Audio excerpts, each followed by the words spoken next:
네, 이덕주 목사입니다. 네, 제 이름의 뜻은 그냥 큰덕 기둥주, 별 뜻 없었어요. 저희 어머니한테 물어봤습니다. 전화로. 어머니, 제 이름의 뜻이 뭔가요? 그랬더니 몰라, 그 거시기 누가 등록한 것 같다고 그래요. 그래서 제가 우리 어머니 아버지는 제 이름을 지을 때 별 뜻 없이 지었구나, 그렇게 생각하고요. 제가 구속사의 말씀으로 삶이 해석된 다음에 큰덕 기둥주, 성전에 큰 기둥이 되어야 되겠다. 할렐루야.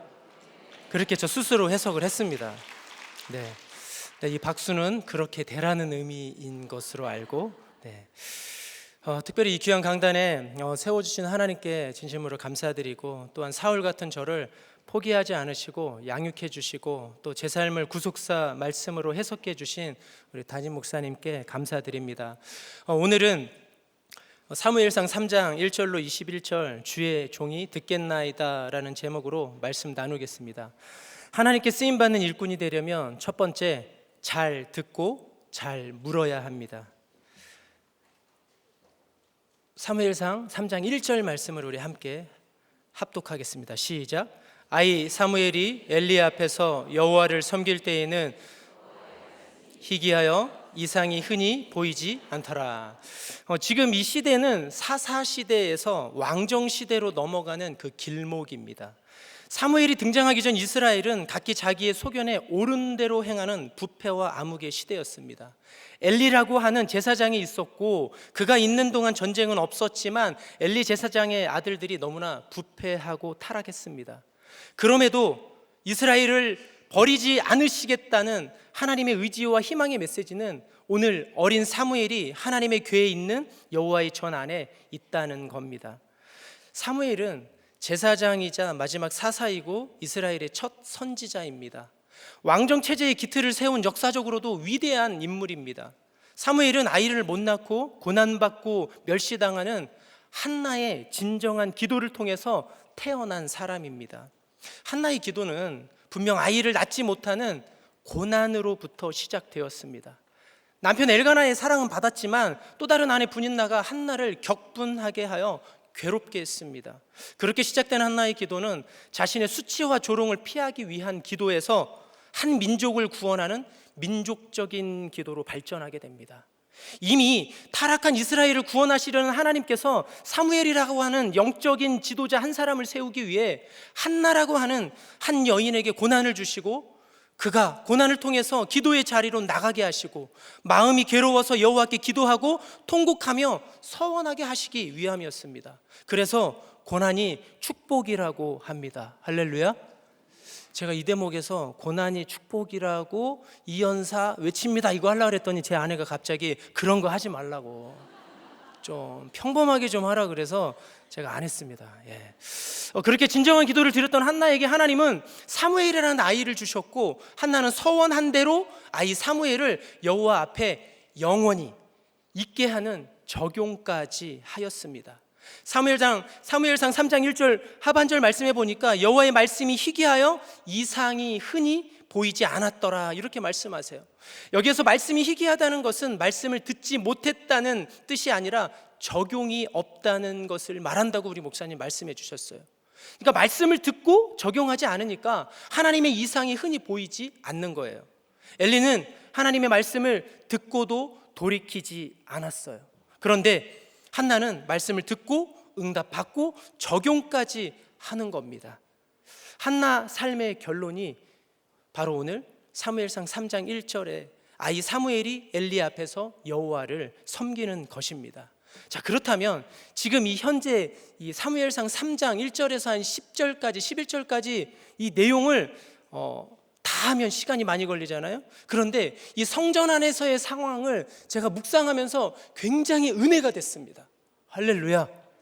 여러분들에게도 은혜가 될 줄 믿습니다. 사무엘상 2장 12절, 22절, 3장 7절을 한번 읽어보겠습니다. 시작. 엘리의 아들들은 행실이 나빠 여호와를 알지 못하더라. 엘리가 매우 늙었더니 그의 아들들이 온 이스라엘에게 행한 모든 일과 회막문에서 수종드는 여인들과 동침하였음을 듣고, 사무엘이 아직 여호와를 알지 못하고 여호와의 말씀도 아직 그에게 나타나지 아니한 때라. 그러니까 엘리는 이미 매우 늙었어요. 엘리의 아들들은 행실이 나빠서 여호와를 알지 못해요. 사무엘도, 우리가 그렇게 잘 아는, 정말 위대하다고 생각하는 이 사무엘도 아직 여호와를 알지 못하고 여호와의 말씀도 아직 그에게 나타나지 아니한 때에 하나님께서 사무엘을 부르시는 거예요. 뭔가 필이 딱 오지 않습니까? 와요, 안 와요? 안 오십니까? 여러분들은 말씀이 다 잘 들리고, 그렇죠? 여호와 하나님을 아니까 이게 필이 딱 안 오는데, 저처럼 믿음 없는 사람, 죄가 많은 사람, 그리고 오늘 이 자리에 나오지 않는 여러분들의 배우자들, 자녀들, 아직 여호와의 말씀을 모르는 자들, 그들을 생각하면 우리가 늘 낙심됐잖아요. 맞죠? 저 어제도 한판 하고 왔거든요. 저희 집 서열 1등, 저희 큰딸하고 제 설교에 아직 한 번도 나오지 않은 큰딸, 어제 저한테 한바탕 해대더라고요. 그런데 그러면 은혜가 안 돼야 되잖아요. 그런데 오늘 이 말씀을 묵상하면서 필이 딱 왔어요. 야, 엘리가 나이 많아 늙었고, 또 엘리의 아들들은 행실이 나빠서 여호와를 모르고, 또 사무엘도 여호와를 아직 몰라요. 할렐루야. 은혜가 되시기 바랍니다. 그러니까 내가 아직 말씀이 안 들리고 목사님 설교만 하면 졸립다 그래요. 제가 목장 탐방을 쭉 가보니까 어떤 분이 믿음이 굉장히 좋은 것 같은데 이렇게 고백을 하는 거예요. 사실은 제가요, 목사님 설교만 하면요, 막 잠이 와요, 졸려요. 이런 분들이 계시더라고요. 할렐루야. 소망을 가지시기 바랍니다. 그래서 이렇게 몇 년도에 이렇게 우리들 교회 오셨나 봤더니 꽤 오래되셨어요. 그분들을 보면서 제가 이제 우리들 교회 온 지 이제 만 한 2년 된 제가 소망이 생기는 거예요. 할렐루야. 그리고 아직 우리 교회에 정말 적응하지 못하는 우리 자녀들, 그 아이들을 생각할 때마다 마음이 원통하고 너무나 진짜 괴롭고 힘들었는데, 그분을 볼 때마다 저럴 수도 있겠구나.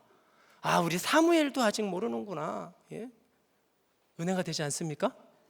별로 안 되는군요. 그러니까 우리 새끼들은 교회에 와서 마당만 밟고 가고, 왔다 가도 다시 나가서 담배 뻐끔뻐끔 저 앞에서 피고 들어오고, 폰이나 하고 악하고 음란한데, 또 내 배우자는 나 태워다 준다고 저 지하 주차장에 있고, 아니면 시모님은 저 운동장에 있다가 가고, 운동장 신자가 되어서 있다가 가는데 괜찮다는 거예요.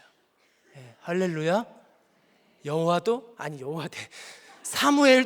사무엘도 여호와를 아직 몰랐다는 거예요.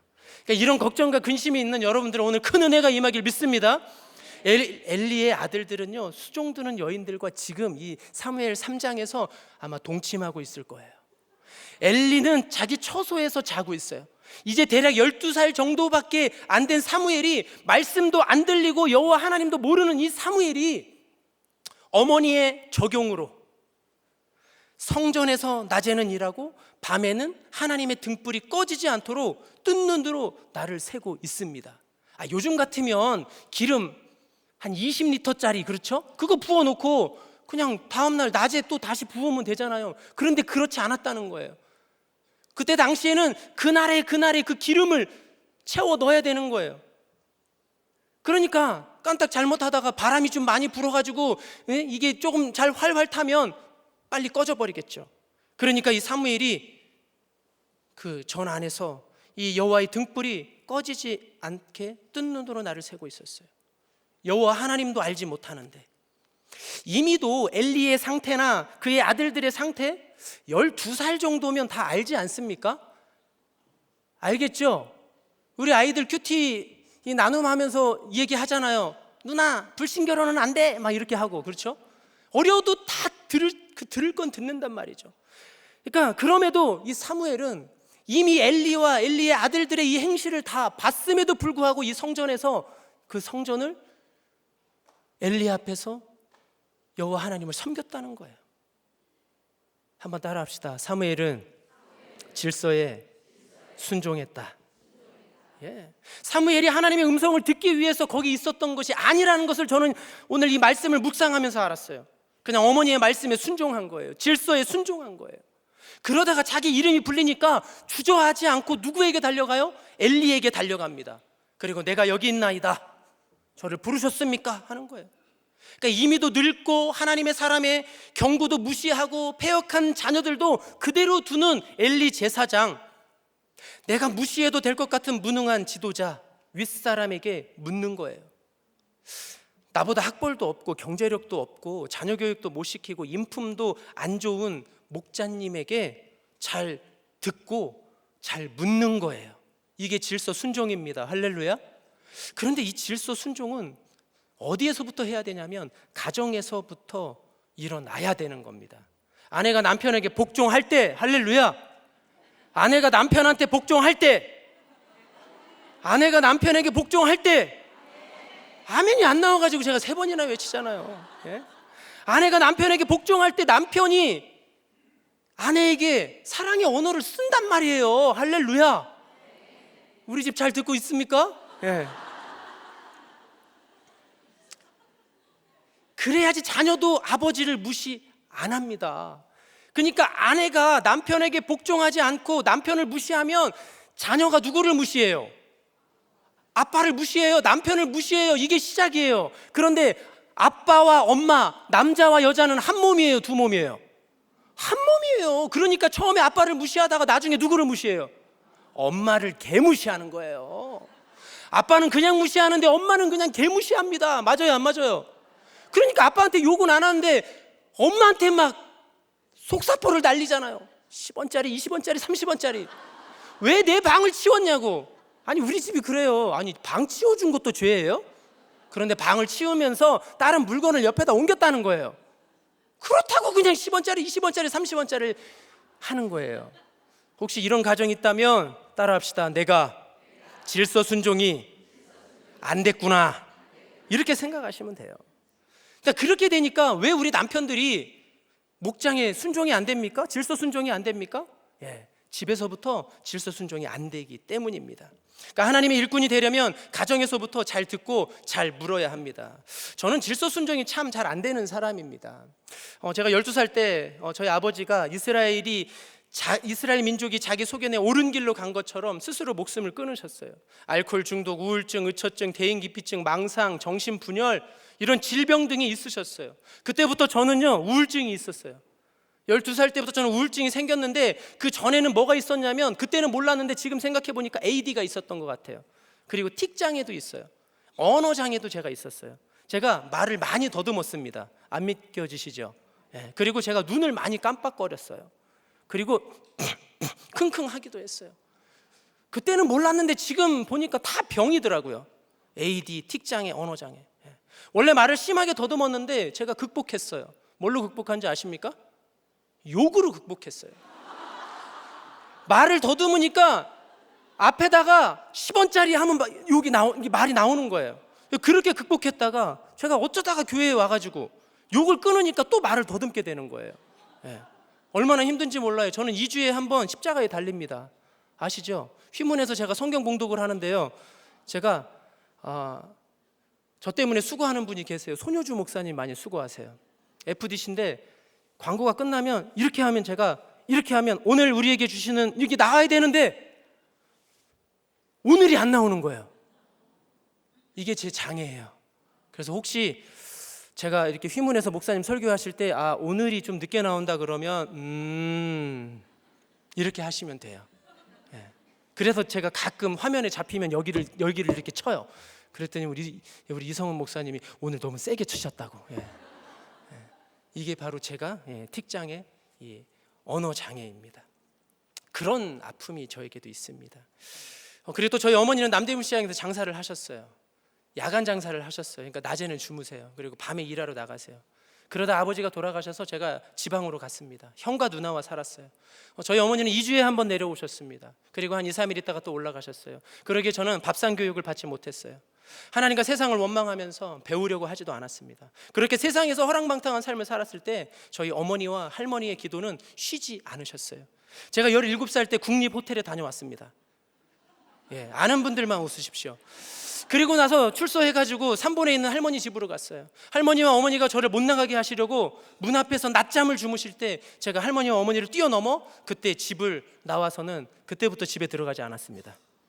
바로 그때 어머니는 한나가 기도한 것처럼 통곡하며 저를 하나님께 올려드렸다고 합니다. 하나님, 이제 덕주는 제 아들이 아닙니다. 하나님의 자녀입니다. 하나님께서 친히 그 아들을 양육해 주시고 주의 길로 인도해 주옵소서. 그렇게 저를 하나님께 올려드렸고 서원하신 거예요. 누구 마음대로 저한테 허락을 받고 하셨어야 되는데, 그래서 제가 이렇게 고생하고 있습니다. 그때부터 저는 누구에게 제재받지도 않고 정말 제가 하고 싶은 대로 살았습니다. 세상에 무서울 것이 없었어요. 무서운 사람은 오직 조직 선배, 그 중에서도 1년 선배. 그런데 지금은 제 딸들이 제일 무섭습니다. 어머니의 기도는 한마디도 땅바닥에 떨어지지 않는다고 합니다. 어머니의 기도로 2002년 저는 대부업법이 발의되고 중국 북경으로 도망자 신세가 되어서 2003년 2월 22일 토요일 오후 3시 OZ333 아시아나 비행기를 타고 중국 북경으로 넘어갔습니다. 저에게는 도피였어요. 그러나 어머니에게는 마치 제가 여호와의 궤가 있는 성전으로 가는 것처럼 기뻤다고 해요. 저는 그날의 그 출국이 저의 출애굽 사건이 될 줄 몰랐습니다. 이렇게 세상 무서울 것 없이 살다가 다른 사람의 말을 듣는 것보다 제가 말하는 것을 너무 좋아하는 이 사람이 들리지 않는 거예요. 다른 사람 말을 듣기보다 제가 먼저 말하는 걸 좋아하는 거예요. 대충 듣고 말하고 제 경험을 가지고 먼저 말합니다. 그러니 실수가 얼마나 많았겠어요. 잘 듣지 않으니까 물을 수도 없는 거예요. 그러다 보니 남 밑에서 오래 일을 못합니다. 제가 이렇게 우리들 교회에 이렇게 오래 있는 것은 하나님의 은혜입니다. 적용 질문입니다. 배우자나 가족의 말을 끝까지 듣고 말합니까? 무슨 일을 할 때 배우자나 가족에게 잘 묻습니까? 목장에서 내 생각과 다른 처방을 해줄까 봐 묻지 않습니까? 하나님께 쓰임받는 일꾼이 되려면 두 번째, 분별력이 있어야 합니다. 11절 12절 읽습니다. 여호와께서 사무엘에게 이르시되 보라, 내가 이스라엘 중에 한 일을 행하리니 그것을 듣는 자마다 두 귀가 울리리라. 내가 엘리의 집에 대하여 말한 것을 처음부터 끝까지 그날에 그에게 다 이루리라. 사무엘이 하나님을 알지 못하고 여호와의 말씀도 깨닫지 못했을 때 아이 사무엘은 성전에서 엘리 제사장에게 순종하며 하나님을 섬기고 있었습니다. 하나님이 오죽 화가 나셨으면 아이 사무엘에게 그가 순종하고 섬기는 엘리 가문의 멸망을 알려주셨을까요? 하나님은 이미 2장에서 하나님의 사람을 엘리에게 보내 경고하셨습니다. 그 경고가 정말 무서운 경고였어요. 그런데 엘리는 듣고 적용하지 않았습니다. 이제는 더 이상 지체하지 않으시겠다는 하나님의 무서운 진노입니다. 13절 14절 제가 읽습니다. 내가 그의 집을 영원토록 심판하겠다고 그에게 말한 것은 그가 아는 죄악 때문이니 이는 그가 자기의 아들들이 저주를 자청하되 금하지 아니하였음이라. 그리고 엘리 집의 죄악은 제물로나 예물로나 영원히 속죄함을 받지 못하리라. 얼마나 무섭습니까? 얼마나 두려웠을까요? 사무엘이 이렇게 무서운 말씀을 듣고 사무엘은 말하기가 두려웠어요. 그래서 15절에 이렇게 말씀하죠. 사무엘이 아침까지 누웠다가 여호와의 집 문을 열었으나 그 이상을 엘리에게 알게 하기를 두려워하더니. 그런데 이 엘리가 그래도 듣는 것은 참 잘하나 봐요. 적용이 안 돼서 그렇지. 여러분 목장에 이런 분 안 계십니까? 듣기는 잘하는데 적용을 안 하는 사람. 옆 사람 한번 보고 인사합시다. 그 사람이 당신 아닙니까? 근데 그래도 엘리는 엘리인가 봅니다. 17절 말씀해 보니까 이르되 내게 무엇을 말씀하셨느냐 청하노니 내게 숨기지 말라. 내게 말씀하신 모든 것을 하나라도 숨기면 하나님이 내게 벌을 내리고 또 내리시기를 원하노라 하는지라. 그러니까 이쯤 되면 우리는 어떻게 지혜롭게 말해야 되나 엄청 고민이 되지 않겠어요?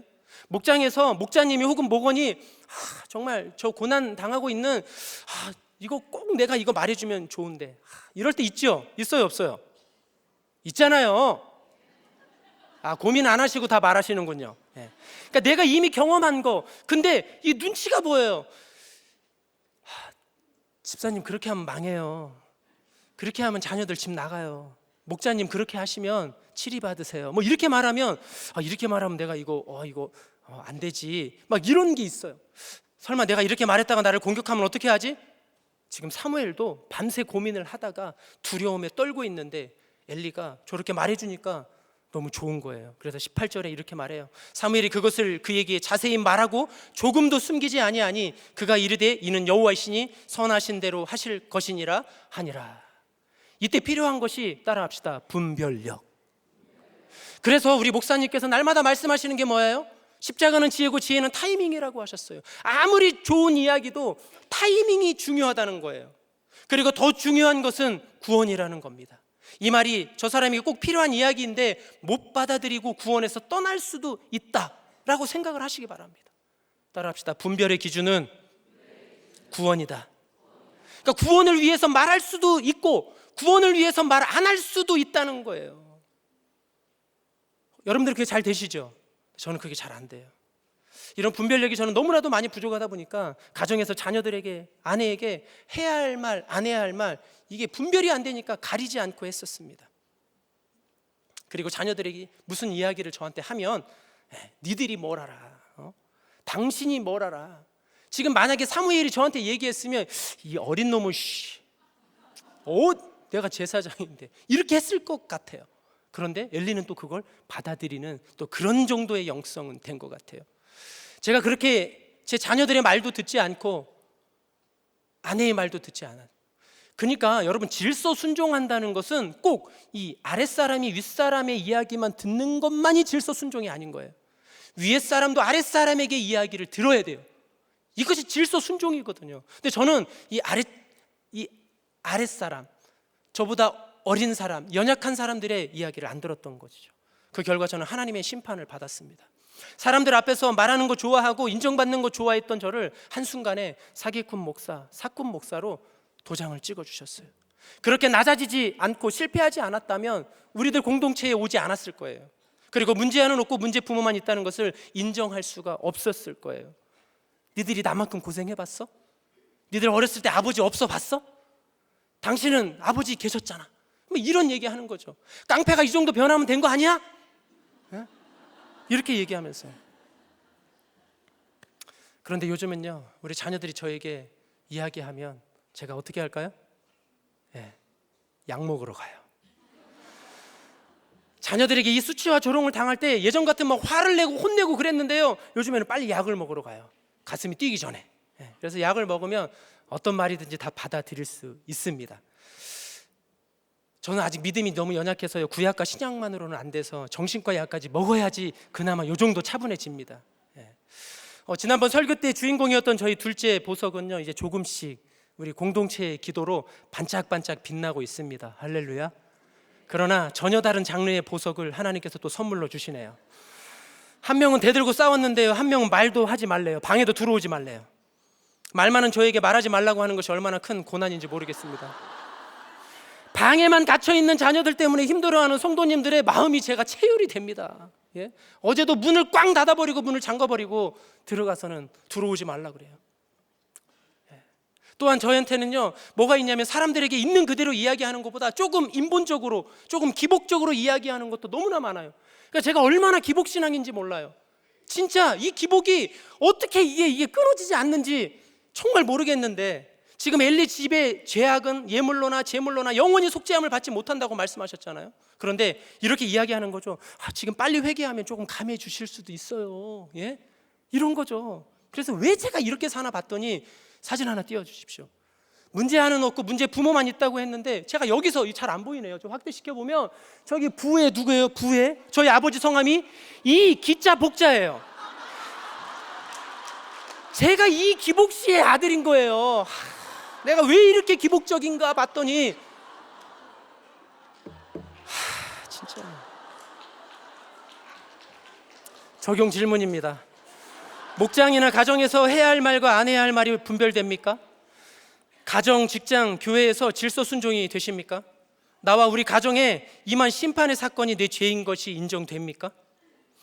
하나님께 쓰임받는 일꾼이 되려면 세 번째, 신앙이 자라야 됩니다. 19절 말씀이에요. 사무엘이 자라매 여호와께서 그와 함께 계셔서 그의 말이 하나도 땅에 떨어지지 않게 하시니. 사무엘은요, 몸도 자랐지만 신앙도 자랐습니다. 신앙이 자라면 제일 먼저 달라지는 것이 바로 말입니다. 말은 인간의 인격을 반영합니다. 모든 인간의 말은 다 땅에 떨어질 수밖에 없습니다. 무슨 뜻이죠? 우리가 말한 대로 다 되지 않는다는 거죠. 엘리의 말이 다 땅에 떨어졌다는 것은 엘리의 말이 권위가 없으니까 자녀들이 듣지 않잖아요. 사람들이 듣지 않는 거예요. 엘리 제사장의 시대는 가고 이제 사무엘의 시대가 오는데, 하나님은 사무엘을 제사장으로 세우지 않고 먼저 선지자로 세워주시는 겁니다. 이스라엘 온 영토에 사무엘이 여호와의 선지자임을 알게 된 이유가 사무엘이 말이 하나도 땅에 떨어지지 않고 적용되고 이루어지는 걸 봤기 때문입니다. 사무엘이 잘나서가 아니라 하나님의 말씀을 잘 듣고 들은 대로 선포하고 그 말이 이루어지는 것을 본 것입니다. 할렐루야. 21절 말씀 보니까 실로에서 하나님께서 다시금 말씀해 주시는데, 실로는 성막이 있는 곳입니다. 하나님의 임재의 상징이에요. 사람들은 실로를 보면서 적군이 쳐들어와도 마음이 든든했다고 그래요. 왜요? 말씀은 안 보고 안 들으면서 실로만 쳐다보면서 든든해하는 겁니다. 곧 언약궤가 없어지는 줄도 모르고 하나님보다 언약궤를 우상처럼 섬기면서 본질 없는 제사, 본질 없는 예배를 드리고 있는 겁니다. 곧 닥칠 환난과 고난을 생각지 않으면서 말이죠. 마치 말씀을 묵상하지 않으면서, 큐티하지 않으면서 큐티하는 공동체에 있다고 안심하는 것입니다. 오늘 큐티 안 하시는 분들은 좀 찔릴 거예요. 그렇죠? 예. 나는 큐티하는 공동체에 있으니까 안심이 되는 거예요. 곧 다가올 환난과 고난을 준비하지 않는 자들입니다. 이런 사람들은 신앙이 잘하지 않아요. 신앙이 잘한다는 것과 오늘 사무엘처럼 참 선지자가 된다는 것은 결국 말과 행동이 같다는 거예요. 말한 것을 실천하고 행동으로 옮기는 것이 말이 땅에 떨어지지 않는 것이고, 그런 삶을 사는 사람이 참 선지자가 될 수 있고 참 신앙이 되는 것입니다. 저는 목사가 되면 신앙이 저절로 자라는 줄 알았습니다. 한나처럼 기도한 어머니의 기도로 도피차 갔던 중국에서 주님을 인격적으로 만났습니다. 중국에 사스라는 전염병이 창궐했을 때 자신이 호세아로 착각한 아내가 저를 창녀 고멜로 알고 결혼을 했어요. 선교사였던 아내의 이 사모 서원 기도로 인해서 3년 만에 한국으로 나와서 신학을 해야 했습니다. 제 의지와는 상관없이. 첫째를 중국에서 낳고 둘째를 한국에서 낳았어요. 출산 후 2개월이 되기 전 2006년 1월 부산에서 설 명절 하루 전에 저희 부부는 처갓집 할머니의 핍박으로 당시 안양 쌤병원 특실에 입원해 있던 작은 아버지께 인민가방 3개를 들고 올라갔습니다. 지금은 필리핀에서 선교사로 계신 선교사님 부부의 집에서 약 보름 정도 같이 산 후에 한 개척교회 상가에서 살게 되었어요. 근데 매일 씻겨야 되는 둘째 딸을 도저히 같이 키울 수가 없어서 수술을 마치고 북경으로 돌아가는 작은 아버지와 작은 어머니 품에 둘째를 안겨 보냈습니다. 약 6개월 동안 아내는 매달 10일 동안 열이 40도씩 올라가는 아픔을 겪었습니다. 어머니께서 저를 하나님께 드린 것처럼 저희 부부도 둘째 딸을 하나님께 올려드리고 책임져 주시도록 매일 눈물로 간절히 기도했습니다. 그때 그 아이는 분리불안, 불안정 애착장애를 앓게 되었고 이후 우울증, 조울증, 조현병 등으로 저와 아내를 힘들게 했지만 이 모든 것이 저를 말씀 안에서만, 주님 안에서만 살게 하시고 어린아이의 신앙에서 성장시키려는 100% 오르신 하나님의 계획이심을 알고 말씀으로 해석이 되니 이제는 감사함으로 말할 수 있습니다. 그때 당시에 저희 아이를 아주 잘 봐주시던 이 중국 동포 집사님이 한 분 계셨어요. 이분은 산부인과 의사셨어요. 낙태를 너무 많이 해서 하나님 저 이제 낙태 그만하고 싶어요. 그랬더니 하나님께서 손에 특별한 재능을 주셔서 사람들의 뼈를 맞추고 이렇게 몸을 치료하는 그렇게 산부인과에서 그런 안마 아니면 뭐 그런 쪽으로 바꾸신 분이세요. 그런데 그분의 아들이 제 인생과 똑같아요. 그분이 산부인과 의사하면서 일찍 이혼을 하신 거예요. 그때 아들은 남편이 키웠는데 정말 피죽도 못 먹고 힘들게 그렇게 살았던 아들이 17살이 되자 이제 이 집사님에게 오신 거예요. 그랬더니 어머니가 의사하고 너무 잘 살거든요. 그러니까 이 아들이 어떻게 하면 이 어머니가 내가 고생한 내 고생도 어머니도 이 고생 해보게 할까 매일 사고치는 거예요. 술 먹고요, 술집에서 돈 안 내고 가만히 버티고 어머니한테 전화하는 거예요. 싸움하고 사고치고 그렇게 했던 그 아들이 저희 예쁜 딸을 보러 교회에 온 거예요. 믿음이 없었어요. 그냥 제 딸 불쌍하니까 부모가 한국에 있으니까 그 딸을 안아주고 데리고 노는 거예요. 예배 드리지 않고 돌아다니면서 그냥 애기 안고 노는데 그랬던 그분이 지금은 저는 한국에 이렇게 목사로, 그분은 중국에서 전도사로 사역을 하고 있습니다. 인생 막장을 살던 저나 그분이나 하나님께서 여호와의 말씀을 알지 못하고 그냥 교회에 드나들고 마당만 밟던 그런 신자였음에도 불구하고 하나님께서 때가 되매 구속사의 말씀으로 삶을 해석해 주시고 이제는 너의 고난이 너를 위한 고난이 아니라 너의 자녀를 위한 고난이었고 수많은 영혼들을 위한 고난이었다고 그렇게 하나님께서 말씀해 주시고 계십니다. 그러니 지금 저를 힘들게 하고 저를 아프게 하는 우리 자녀들의 이 수고가 헛되지 않기에 제가 이렇게 우리들 공동체에 붙어 있을 수 있습니다. 저희 목사님이 이렇게 말씀하셨어요. 저 이덕주 목사 말 잘하고 얼마나 능력 많아. 그런데 애들이 저렇게 수고하니까 아무 데도 못 가잖아. 할렐루야. 네. 얼마나 감사한 저희 자녀들인지 모릅니다. 말씀이 들리는 그 한 사람, 우리 담임 목사님을 위해서 담임 목사님을 통해서 수많은 가정들이 살아나고 회복되고 있습니다. 이제는 그 열매에 대한 증거로 가정 중수 말씀 묵상 운동이 강에서 바다로 뻗어나가고 있어요. 이제는 저와 여러분의 신앙이 자라서 우리의 말이 한마디도 땅에 떨어지지 않고 실로에서 다시 만나주시고 회복시켜주시는 하나님의 은혜가 저와 여러분 가정에 온전히 임하여서 목사님 혼자 가시는 것이 아니라 우리도 같이 가고, 할렐루야, 목사님이 못 가시는 곳은 우리가 큐티 흔들고 가는 놀라운 역사가 있게 될 줄 믿습니다. 적용 질문입니다. 나는 참 신앙인으로 잘 자라고 있나요? 나는 말한 것을 실천하고 적용하고 있나요? 엘리처럼 말로만 하지는 않습니까? 말씀을 맺겠습니다. 하나님께 쓰임받는 일꾼이 되려면 잘 듣고 잘 물어야 합니다. 두 번째, 분별력이 있어야 됩니다. 세 번째, 신앙이 자라야 합니다. 기도하겠습니다. 참 좋으신 하나님 아버지, 구속사의 말씀으로 삶이 해석되지 않아서 골리앗의 창과 칼을 휘두르며 내가 옳다를 외치며 살아온 죄인임을 고백하오니 용서하여 주시옵소서. 하나님께 쓰임받는 일꾼으로 살기 위해 오늘 사무엘처럼 질서에 순종하고 잘 듣고 잘 물어야 하는데 들은 말씀이 없으니 분별력이 없고 신앙이 자라지 않았습니다. 이제는 은혜의 자리를 사모하며 어떤 심판의 말을 들어도 인정하고 회개하며 나아가는 우리들 되게 하여 주시옵소서. 감사드리며 예수님 이름으로 기도합니다. 아멘. 이덕주 목사님께서 이름풀이 해주셨는데요. 저 이름이 영화잖아요. 하나님께 하나님을 영화롭게 한다 등 성경에 많이 나오는 단어인데, 사실 저희 할아버지께서 믿음이 없으셨는데 이름을 지어주신 거예요. 저는 방울영자에 벼화자로 열매를 많이 맺으라는 그런 육적인 이름인데, 제가 육적인 인생이 이렇게 수요 예배 간증으로 서게 되어서 정말 생각을 못했는데 말씀대로 그렇게 되었다 하신 것처럼 이 자리에 서게 되었습니다. 저는 당대 신앙인데요. 이방인 중에 이방인이었던 제가 하나님이 부르시는 그 음성에 응답하기까지, 그리고 구속사의 말씀이 들리기까지 하나님이 설득하시고 경고하는 과정을 말씀을 통해 나누고 싶습니다.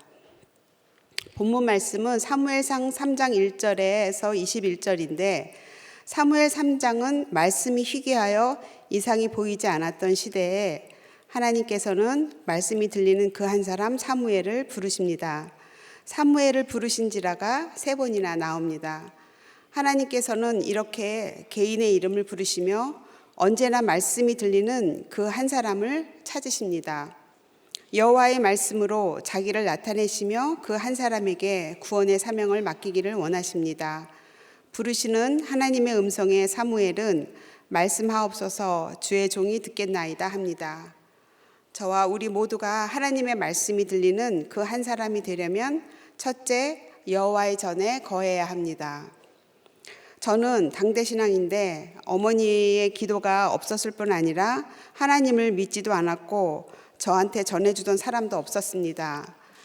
말씀이 희귀한 시대에 죄의 평범성으로 익숙한 죄성 때문에 죄가 무엇인지도 모르게 살아왔던 제가 하나님의 음성이 들리기까지는 꽤 오랜 시간이 걸린 것 같습니다. 저는 불신 가정에서 일남이녀 중 장녀로 태어났습니다. 저희 가정은 절에도 다니고 제사도 드리고 점도 보는 유교와 불교와 샤머니즘의 혼합된 문화가 있었습니다. 아버지는 엄격하셨기에 어린 마음에도 선뜻 다가가지 못했던 기억이 있고, 엄마도 살갑지 않으셔서 엄마에게도 편하게 기대지 못해 마음 둘 곳이 없었습니다. 아버지는 사업을 하셨는데 가족과 함께 놀러 갔다가 돌아오는 길에 바쁘시다며 중간에 먼저 내리시곤 하셨습니다. 저는 아버지와 함께 놀았던 시간이 너무 좋았고 즐거웠는데 그렇게 뒤돌아가시는 아버지가 차갑게 느껴져 잡지도 못하고 그저 물끄러미 쳐다보기만 했습니다. 그렇게 바쁘시게 사업을 하시던 아버지 회사는 부도가 났고 빚쟁이한테 쫓겨 도망을 가셨습니다. 엄마는 수소문하며 아버지를 찾기 위해 점쟁이까지 찾아갔지만 그래도 찾지를 못하시고 기다릴 수밖에 없었습니다. 생활력이 강하신 엄마는 남은 3남매의 생계를 책임지시느라 장사를 시작하셨습니다. 그러던 어느 날 엄마가 택시를 합승하셨는데 뒷자리에서 당황한 목소리와 부스럭거리는 소리에 뒤를 돌아보니 아버지와 어떤 여자가 있는 것을 보시게 되었습니다. 그 여자는 아프시던 할머니를 돌보는 간호사였습니다. 결국 아버지의 외도가 드러났고 나중에 혼외자가 있다는 것도 알게 되었습니다. 엄마 말씀으로는 아버지가 도망을 가다 그 아이의 울음소리가 귀에 맴돌아 그 집으로 가셨다고 합니다. 그 이야기를 들은 저는 뒤통수를 한 대 맞은 것 같이 그 자리에서 꼼짝할 수가 없었던 해달별이 떨어지는 사건이었습니다. 아버지가 바람을 핀 것보다 엄마와 우리 3남매가 버려졌다는 것에 더 충격과 배신감으로 좌절하게 되었습니다. 그때 엄마는 힘들어서 장녀인 저에게 어쩜 그럴 수 있냐며 아버지에 대한 분노를 쏟아부으셨습니다.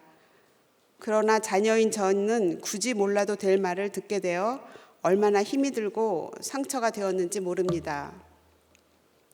우리들은 남편에 대한 분하고 억울한 감정을 자녀들에게 퍼부어대는 것을 한 번쯤은 생각해 보셔야 할 것 같습니다. 자녀들은 부모 사이에서 알게 모르게 피해와 상처를 고스란히 받는 것 같습니다. 저는 아버지 일을 겪었음에도 자녀들을 내 편으로 만들고자 남편 고발을 많이 했습니다. 그것이 아이들에게 아버지에 대한 부정적 사고를 갖게 하는지 몰랐습니다. 아이들에게 미안한 마음이 들고 제가 가정의 질서를 무너뜨린 장본인님이 깨달아져 회개가 되었습니다. 그때부터 아버지는 공식적으로 그 여자 집에서 살게 되었습니다.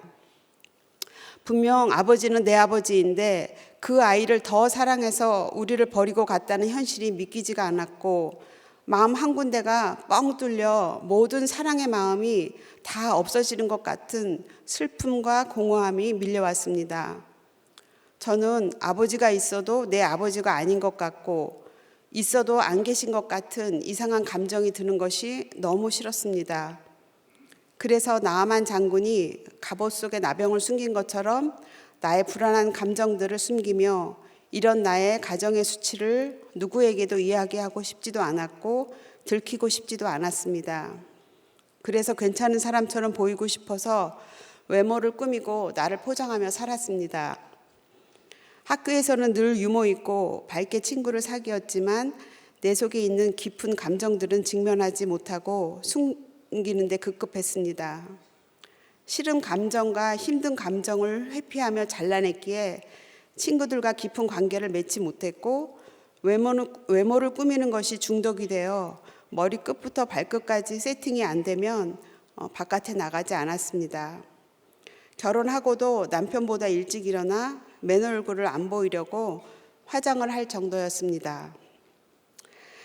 그러나 우리들 교회에 와서 말하기 힘들었던 가정의 수치를 이야기하게 되었고 아무도 몰랐을 나의 깊은 속 이야기를 표현하기 시작했습니다. 공동체에서 나에 대해 이야기하고 나눈다는 것이 얼마나 나를 자유롭게 하고 숨이 쉬어진다는 것이 무엇인지 알게 되었습니다.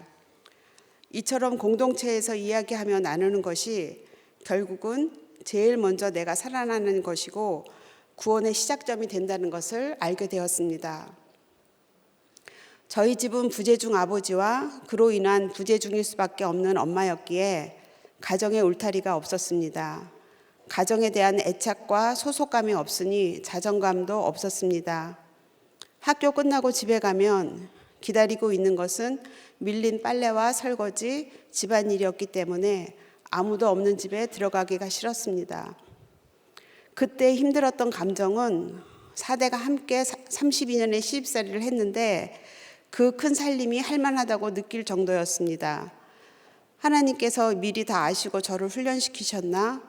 굳이 그렇게 안 하셨어도 다 해내지 않았을까? 그러나 다시 생각해 보면 그때 힘들었던 환경에 매여서 해내야만 했던 것들이 제게 큰 내공이 생겨서 시집살이를 해냈던 것 같습니다. 목사님께서 늘 환경에 잘 매여 있으라고 하신 말씀이 무엇인지 알 것 같았습니다. 사실 집안일도 힘들었지만 더 힘들었던 것은 마음 둘 곳이 없었습니다. 엄마 나 힘들어 하면 엄마는 내 이야기에 반응은 안 하시고 내가 남편을 잘못 만나 이 고생을 한다며 신세를 한탄하시고 팔자 타령을 하며 본인 이야기만을 하셨습니다. 그리고는 빨래 왜 안 해놨냐며 잔소리하고 지적하셨습니다. 무슨 말을 해도 내 말에 귀 기울이지 않는 엄마를 보며 저는 말수가 점점 줄어갔고 감정의 교류가 차단이 되니 내 감정은 점점 죽어가고 있었습니다. 나 혼자만의 생각을 하게 되고 그렇게 되니 왜곡하게 되었습니다. 내가 기대고 의지할 것이 아무것도 없을 것 같아 나 스스로 살아남아야겠구나가 몸에 배이게 되었습니다. 그리고 내 안에 존재감이 없으니 피해의식과 열등감이 점점 더 자라게 되었습니다. 이렇게 엄마도 힘들다고 하시고 나도 힘들다고 남탓만 하는 자기 중심적이고 이기적인 모습으로 억울함과 원망으로 가득했던 것 같습니다. 이런 엄마의 모습이 싫어서 저는 엄마 닮았다는 소리를 제일 듣기 싫어합니다. 그런데 남편이 제가 엄마 닮았다고 합니다. 닮기 싫은 모습이 제게도 얼마나 많이 있는지 모릅니다. 문제는 이런 자기중심적이고 이기적인 죄성이 그대로 이어져 내려온다는 것입니다. 집안에 문제가 생겼을 때 서로 의논을 하거나 나누지를 않고 회피하며 본인만 괜찮으면 되고 그저 자기 할 일만 하며 서로 무심하게 아무 일 없던 것처럼 살아갑니다. 이것이 우리 집에 내려오는 버리지 못하는 산당임을 깨닫게 되었습니다. 자기 중심적이고 이기적인 모습의 끝판왕은 나는 옳고 너는 틀렸다인 것 같습니다. 어려서부터 우리를 힘들게 하는 아버지는 가해자, 우리는 피해자라는 생각이 뼛속 깊이 자리 잡았습니다. 그리고 아버지에 대한 부정적 생각 때문에 하나님 아버지 하고 기도를 시작해야 하는데 아버지 하는 소리가 나오기까지 한참이 걸렸습니다. 이렇게 저는 예수도 없는 엮이는 가정에서 부모 원망하면서 스스로 연민에 빠져 죽을 뻔한 인생이었습니다. 더욱이 이런 제가 결혼을 믿는 집으로 가게 될 것이라고는 전혀 조금도 생각을 해본 적이 없었는데 제 인생에 계획이 없던 일을 하나님께서 인도하심으로 문자적으로도 출애굽하게 하시고 가나안 땅 같은 4대가 함께 사는 시집살이를 통해 갖은 전쟁을 겪으면서 가정에 울타리가 없던 야생마 같은 제게 질서의 훈련을 가르치셨고 또 억지로라도 순종하는 것을 배우게 하면서 저를 말씀이 들리는 그 한 사람으로 만들어 가고 계셨습니다. 말씀이 들리는 그 한 사람이 되려면 둘째, 아는 죄악으로 심판당하기 전에 회개해야 합니다. 사무엘을 부르시고 처음 주시는 말씀이 사무엘이 절대 순종하던 엘리 집안을 영원토록 심판하시겠다는 말씀이었습니다. 그 이유가 엘리가 아는 죄악 때문이라고 하십니다. 그러나 엘리는 죄를 자청하는 아들들의 행위를 금하지 아니했다고 합니다. 목사님께서는 엘리가 자녀들에게 좋은 게 좋은 거라며 괜찮겠지, 이것쯤이야, 언젠가 돌아오겠지 하는 것이 죄를 자청하는 것이라고 하셨습니다. 저도 자식들을 말씀 안에서 제대로 훈계하지 못했습니다. 그러나 자식 교육 이전에 제 자신에 대해 먼저 객관적이지 못하고 죄를 합리화하며 숨기고 싶었던 아는 죄악이 생각났습니다. 저는 친정에서 유일하게 교회 다니던 친정 고모의 중매로 선을 보게 되었는데 결혼할 마음이 전혀 없던 24살에 4개월 만에 약혼하고 결혼을 하게 되었습니다. 시어머님은 신실하신 권사님이셨고 남편은 모태신앙인데 남편이 저와 불신결혼을 한 것입니다.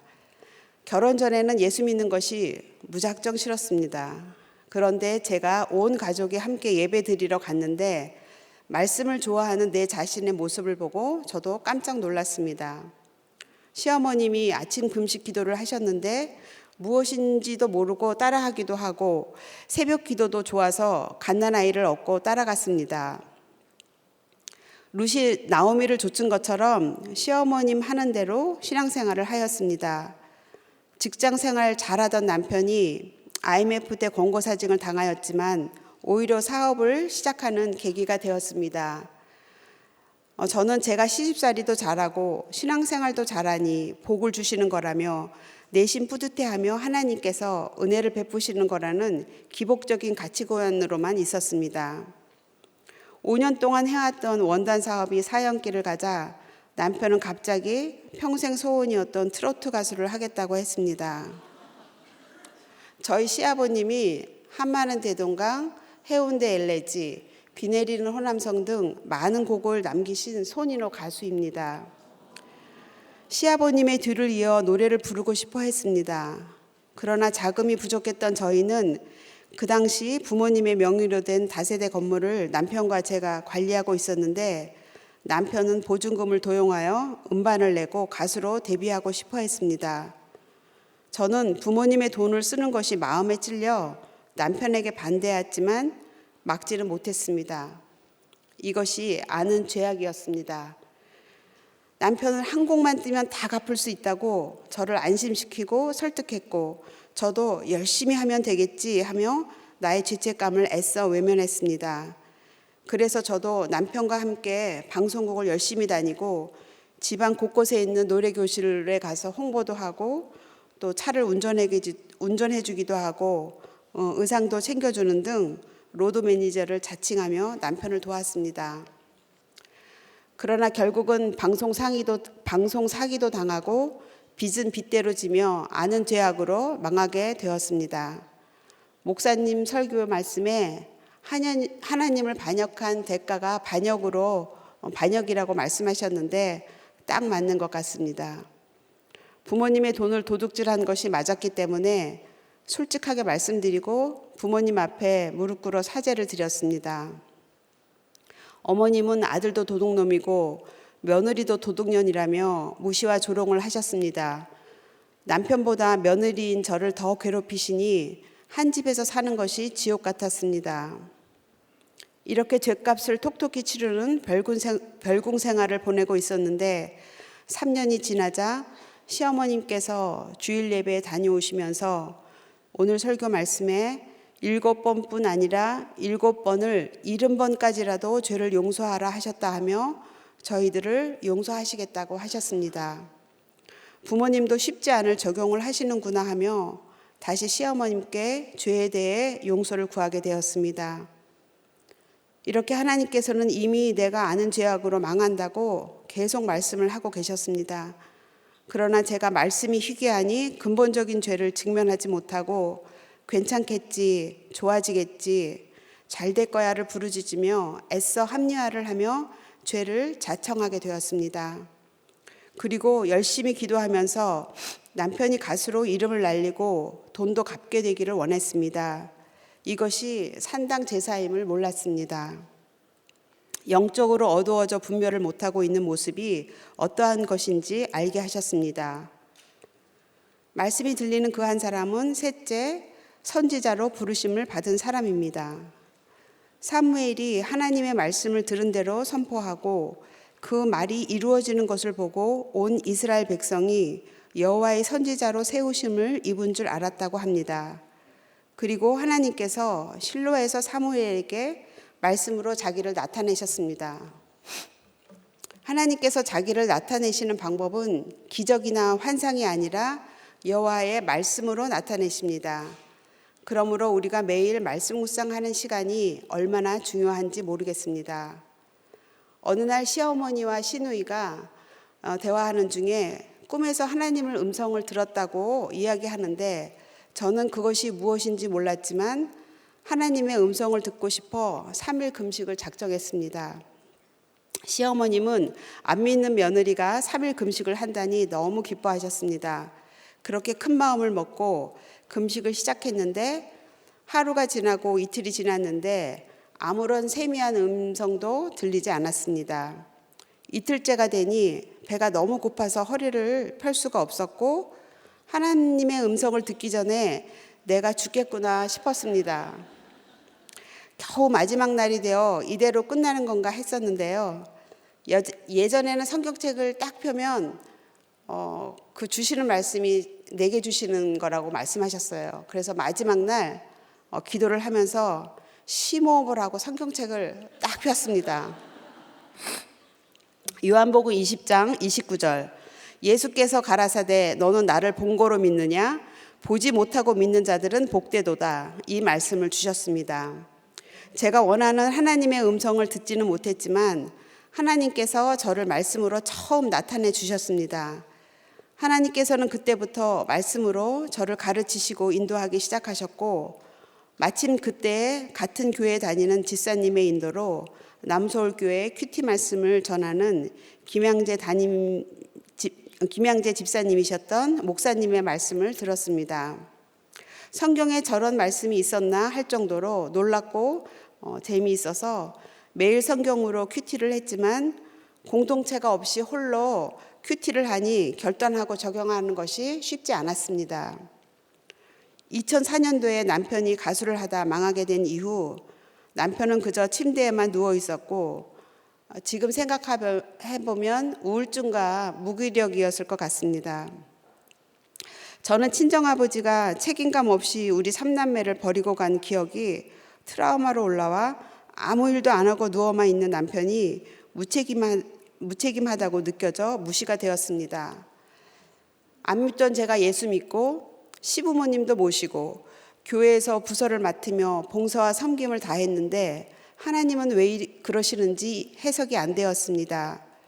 누워만 있는 남편에게 아무런 희망도 보이지 않으니 시댁에서 매일 삼시삼대를 차리는 것도 너무 지치고 싫어졌습니다.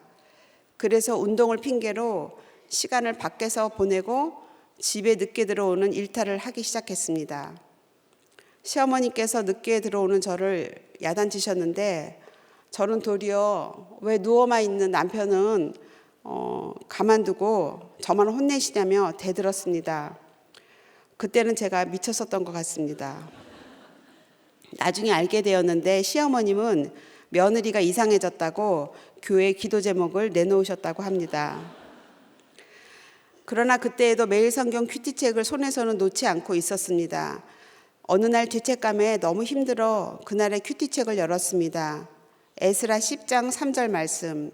곧 주의 교훈을 좇으며 우리 하나님의 명령에 떨며 준행하는 자의 의논을 쫓아 이 모든 아내와 그 소생을 다 내어보내기로 우리 하나님과 언약을 세우고 율법대로 행할 것이라 라는 말씀이었습니다. 그 시대에는 2차 바벨론 귀환하던 때인데 그때에도 자기 옳은 소견대로 행하여 이방 여자와 통혼을 하고 자녀를 낳고 가정을 꾸리고 살고 있었습니다. 에스라 선지자는 하나님께서 금하신 이방인과의 결혼을 애통히 여기며 이스라엘 백성에게 통에 자복하며 회개를 촉구하였고 이스라엘 백성들은 아내와 자녀들을 모두 다 내보내기로 결단을 합니다. 하나님의 명령에 준행한다는 것이 무엇인지 알았습니다. 그래서 그 다음날 에어로빅을 그만두고 모임에도 나가지 않자 계속 전화 연락을 하며 너 혼자만 예수 믿냐? 여기도 교회 다니는 사람이 많다고 갖은 좋은 말로 저를 계속 유혹을 했습니다. 처음에는 단호했지만 점점 시간이 지나가니 시집살이도 힘든데 취미생활 정도로 해도 되지 않을까 하며 떠나야 함을 알면서도 떠나지 않고 운동과 재미에 중독된 제 모습이 보였습니다. 그러나 내가 좋아하는 것들이 이방 여인과 결혼한 것이 다름이 없구나. 이방인과 자녀를 낳은 것처럼 나도 낳는 것이 죄밖에 없겠구나가 깨달아져 바로 그 다음날 휴대폰 번호를 바꾸고 아예 차단을 하게 되는 결단을 내리게 되었습니다. 가정의 경계를 지키지 못하고 세상의 것을 좋아하는 악하고 음란한 저를 하나님께서 말씀으로 찾아와 설득하시고 꾸짖어 주셨습니다. 말씀으로 나타내시는 하나님을 알게 되었습니다. 이렇게 저는 제 죄를 통해 자복하고 회개하면서 비로소 하나님을 인격적으로 만나게 되었습니다. 그러나 남편은 열심히 하던 신앙생활도 멀리하며 하나님을 원망하고 있었을 즈음에 저와 남편은 남서울교회에서 들었던 목사님의 설교도 기억났고 소개했던 지인을 통해 말씀 듣는 공동체로 인도함을 받게 되었습니다. 그러나 남편은 교회와 하나님에 대한 원망이 남아 있었기에 예배 드리고 오면 불평과 불만을 쏟아내었습니다.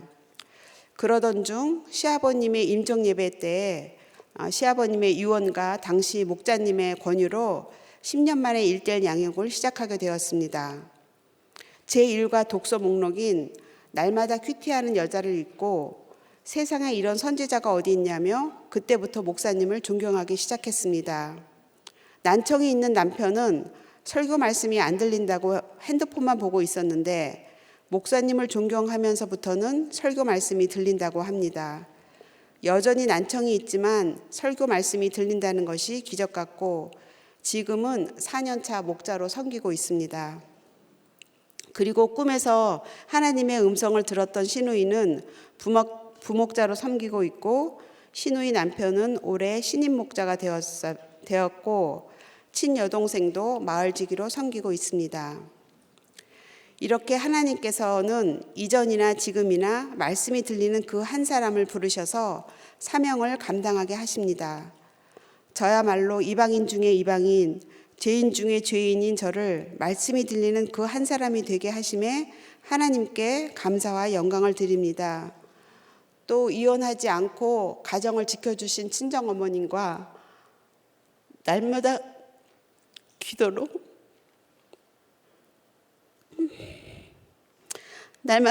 믿음의 본을 보여주신 지금은 천국에 가 계신 시어머님이 제게는 최고의 선물이셨습니다. 말씀을 맺겠습니다.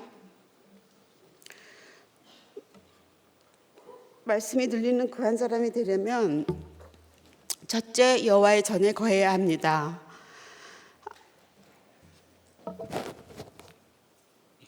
아는 죄악으로 심판을 당하기 전에 회개해야 합니다. 선지자로 부르심을 받은 사람입니다. 기도하겠습니다. 하나님 아버지, 죄가 죄인지도 모르고 불법을 행하며 이 정도쯤은 괜찮겠지 하는 아니라면 상당히 있었음을 고백합니다. 말씀이 희귀하여 영적으로 어두워 분별을 못하여 아는 죄악으로 마음이 찔렸지만 돌이키지 않고 자기 옳은 소견대로 행하다가 결국은 지은 것은 죄밖에 없었고 하나님을 반역한 결과로 남편이 망하는 반역의 사건이 올 수밖에 없었습니다. 이제는 죄에서 돌이키고 살기를 원하오니 내 죄를 깨닫고 회개하기를 원합니다. 주여 용서하시고 불쌍히 여겨 주시옵소서. 이렇게 미련하고 어리석은 저를 포기하지 않으시고 끝까지 이름 부르시며 찾아와 주신 하나님의 은혜에 감사드립니다.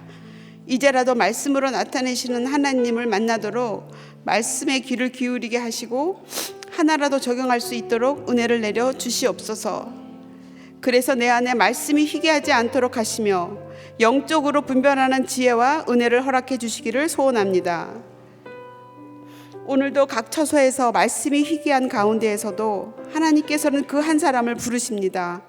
우리 모두 그 음성을 듣고 말씀하옵소서, 종이 듣겠나이다 하며 반응하는 저희들이 되게 하여 주시옵소서.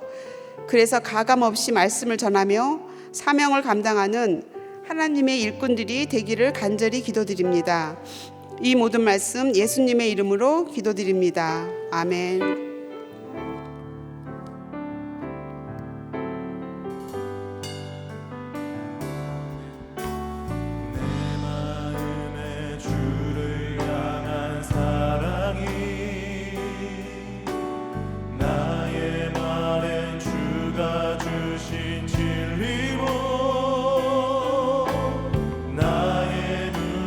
주의 눈물 채워주소.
시간 먼저 말씀을 생각하며 우리 주님 앞에 기도하도록 하겠습니다.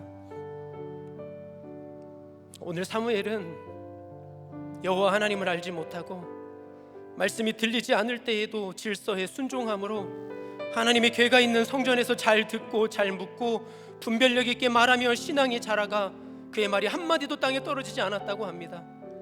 초원님께서도 아버지의 외도와 또한 어머니의 부재인 엮이는 가정에서 부모님 원망하면서 스스로 연민에 빠져 죽을 뻔한 인생이었다고 하십니다. 그러나 믿음의 가정으로 시집을 가서 인생의 출애굽 사건을 겪고 질서 순종을 겪으며 말씀이 들리는 그 한 사람이 되셨다고 고백해 주셨습니다. 저 또한 건달에서 목사로 불러주셨지만 내가 100% 죄인인 것이 인정이 안 돼요.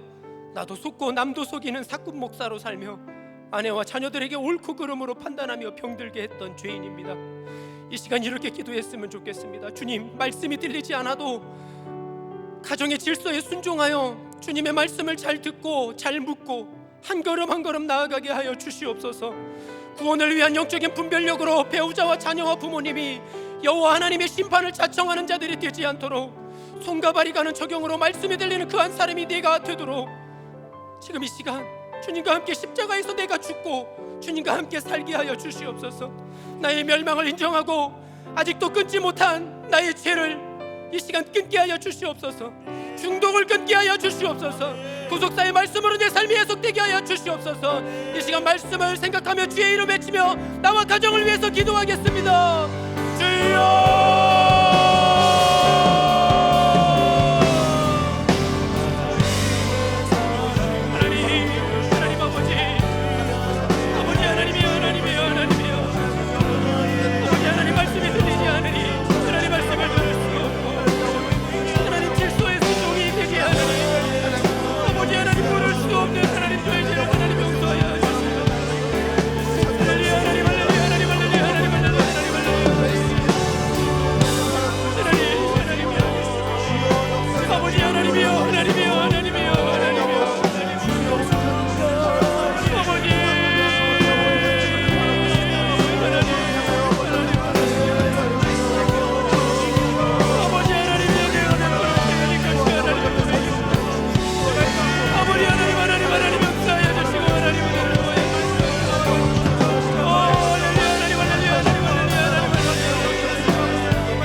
지금 이 시간 교회를 위해서 기도하겠습니다. 우리 담임 목사님 오직 가정 중수와 말씀 묵상 외치며 십자가를 길러놓고 한 영혼 살리는 사역으로 수치와 조롱 받으시며 좁은 길을 걸어가고 계십니다. 아내의 때에 순종하시고 목회자의 때에 또 순종하시고 계속해서 순종하시면서 가시는데 하나님, 우리들은 왜 이렇게 순종이 안 되는지 모르겠습니다. 이 구속사의 말씀이 하나님의 나라 곳곳에, 전 세계 곳곳에 선포되는데 우리 목사님 그렇게 쓰임받고 계시는데 하나님, 영육의 강건함을 더하여 주시옵소서. 하나님, 이제 내가 말로만 돕는 것이 아니라 하나님, 정말 내가 죽음으로 내가 십자가의 길로 놓고 정말 한 영혼을 위해 살리는 그 사역에 하나님, 내가 이제 시간과 물질과 하나님 모든 것들을 바쳐서 우리 목사님 도울 수 있는 그런 마음을 허락하여 주시옵소서. 하나님, 말씀이 없어 죽어가는 한 영혼들이 매일의 말씀 묵상을 통해서 신앙이 자라게 하여 주시고 그 일에 앞서가시는 우리 목사님 영육의 강건함을 더하여 주시옵소서. 새롭게 세워지는 강주 채플에 생명 살리는 성령의 역사가 있게 하여 주시옵소서. 영원함이 화합하고 살아나는 역사가 있게 하여 주시옵소서. 모든 부서가 말씀으로 살아나게 하여 주시옵소서. 중남미 아프리카 선교를 위해 나가 있는 우리 성도들 한 사람 한 사람 붙들어 주시옵소서. 성령의 기름 부어 주셔서 가는 곳곳마다 밟는 땅마다 회개의 역사가 일어나게 하여 주시옵소서. 살아나는 역사가 있게 하여 주시옵소서. 영화부에서부터 SG까지 모든 공동체가 날마다 신앙이 자라나게 하여 주시옵소서. 은혜의 자리를 사모하고 말씀이 들리는 그 한 사람 되게 하여 주시옵소서. 준비하는 모든 TT와 올리치 가운데 기름 부어달라고 이 시간 주님 이름 한번 외치고 기도하겠습니다. 주여!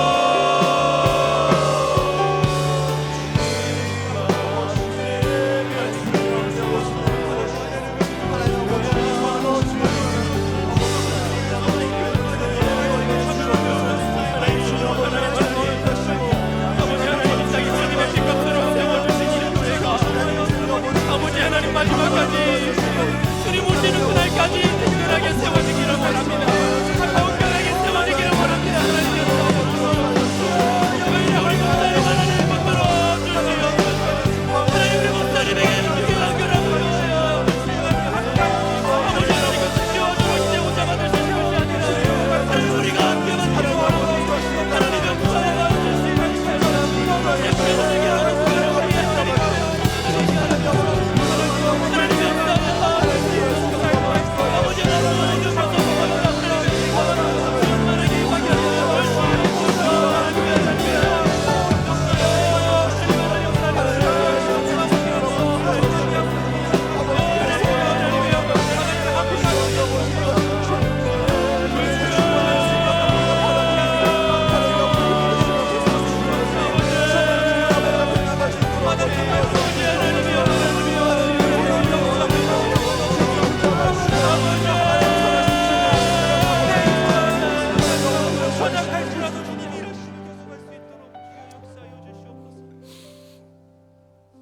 마지막으로 나라와 민족을 위해서 기도하겠습니다. 이 나라가 없어질 위기에 처했습니다. 저출산과 초고령화로, 마약과 각종 중독으로, 이념과 정쟁으로, 불신과 양극화로 나라가 피폐해지고 있습니다. 하나님 이 나라의 민족을 불쌍히 여겨 주시옵소서. 이 나라의 악법들은 모두 폐하여 주시고 생명을 살리는 대하생명법은 체정될 수 있도록 역사하여 주시옵소서. 나라가 너무나 혼란스럽습니다. 나라의 위정자들이 하나님을 두려워하게 하여 주시옵소서. 국민을 사랑하게 하여 주시옵소서. 국민들을 생각하게 하여 주시옵소서. 이 민족을 살리고 회복시키는 일에 하나님 우리 교회를 사용하여 주시옵소서. 마지막으로 주여 한번 외치고 간절히 기도하겠습니다. 주여!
하나님 저는 들은 말씀이 없고 배우지 못했다는 열등감으로 하나님과 세상을 원망하며 윗질서에 순종하지 못했던 죄인입니다.